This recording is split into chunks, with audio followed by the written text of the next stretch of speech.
Welcome into the Prep Extra podcast. I'm Colton Stone, alongside, as always, Chris Bassinet. Chris, it's basketball season. It is basketball season. I feel like we're still kind of on the come down from football season. The past few weeks have kind of been a blur, frankly. The playoffs seemed like they flew right by, and we said it on our state football preview show.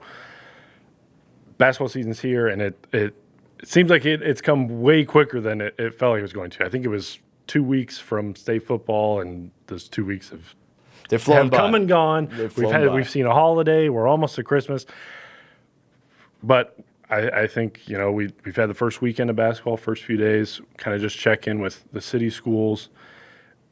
Before we get into what happened, do you have any predictions or preview of the city schools going into this, just going into the season, boys, girls, or the other, of what might transpire throughout this year? Yeah, I think it's going to be a strong year for boys and girls. If you look at the preseason ratings in Class A, I believe 5 of Lincoln's Class A teams I had ranked in the preseason top 10. A few more teams on the boys' side, Lincoln Southeast, Lincoln Southwest, both ranked, Pius ranked. So I think, and that's just in Class A. We're not even talking about Parkview Christian, who's going to have a great year for boys and girls, I think. Lincoln Christian, Lincoln Lutheran should both be pretty solid on both sides this year. I think you're looking at a really good year for basketball in the city. I think there's really good talent on both sides. We knew there was going to be really good girls teams. We knew Lincoln High was going to be really good. We knew Northeast was going to be very good. Pius is always going to be there. Lincoln East should be improved. Southwest obviously made a state title game last year, returned some young pieces from that team. They're not quite at full strength after losing Kennedy Williams to a knee injury. Still going to be pretty good. So you kind of knew what you had there. I think the intriguing thing to watch is going to be on the boys' side.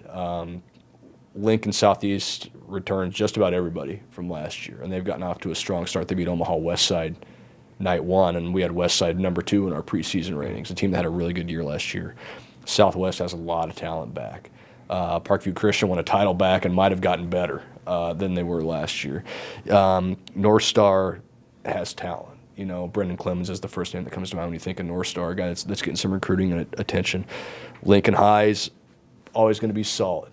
And you can go on down the list. But I think the main theme is basketball is going to be really, really good in the city this year, and I think you've kind of started to see that even in these first couple games as we've kind of gotten out of the chute. It also seems like for the Pius girls, as long as they have a Markowski somewhere on the court, they're going to be right in contention. They start 2-0 this season.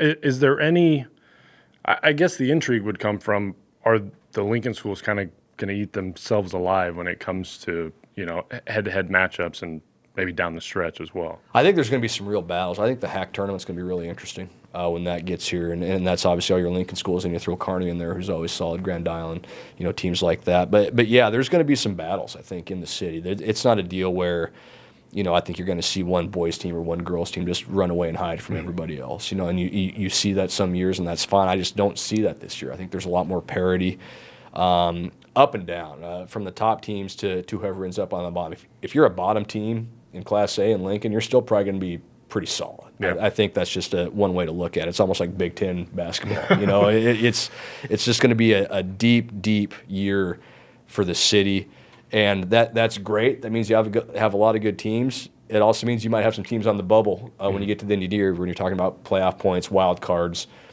district seedings, those sorts of things. So it's going to be fascinating, I think, to watch play out. We've mentioned some of the results already. You've already got 3 Class A teams that are 2-0 with really good wins over Omaha schools, and one has already beaten another in the city. East beaten Southeast. So, yeah, it's a deal where I don't think anybody's going to have a quote unquote bad year. The record may not look real pretty for a team or two, but at the end of the year, I think the talent level will show that these are quality teams up and down. Yeah, maybe it was the most surprising thing from the first Thursday to Saturday. I know it's small sample size teams. I mean, some guys you think about Westside losing to Southeast. Some of those guys may have just been coming off of winning a state football championship, and they're not quite adjusted to playing basketball yet. Yeah, no, that's a great win for Southeast, like we said. And you're right, Westside immediately coming off of a long football season. I think they're a little beat up right now. that's to take nothing away from Lincoln Southeast. They had to go on the road and win that game over a program that was really good last year. And then again, we just talked about it. Lincoln East boys get them 2 nights later, in a sub 10-point game. I think it was 59-51, something like that. So a competitive game, down to the end. So seeing Southeast beat Westside is not a huge surprise. I think if you're going to get Westside, you got to get them early. Southeast was fortunate enough to draw them in the first game and with a talented team.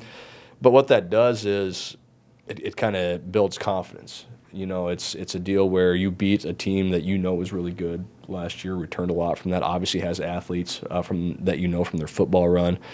And then you kind of get a litmus test, a wake-up call that next game when you're playing East and lose a close game. So, yeah, maybe the biggest surprise for me is North Star right now, sitting there at 2-0. They go the length of the floor and hit a three-pointer at the buzzer to beat Millard South, night one. Going, okay, that's great. Got a cool highlight. You're feeling pretty good. 2 nights later, they beat Creighton Prep, who's always in contention. Yep. And so that tells me that North Star is real. And it's probably, as it always kind of is, probably a depth issue. Can they stay healthy? Those sorts of things. They win that first game without Brendan Clemens. He didn't play the first night.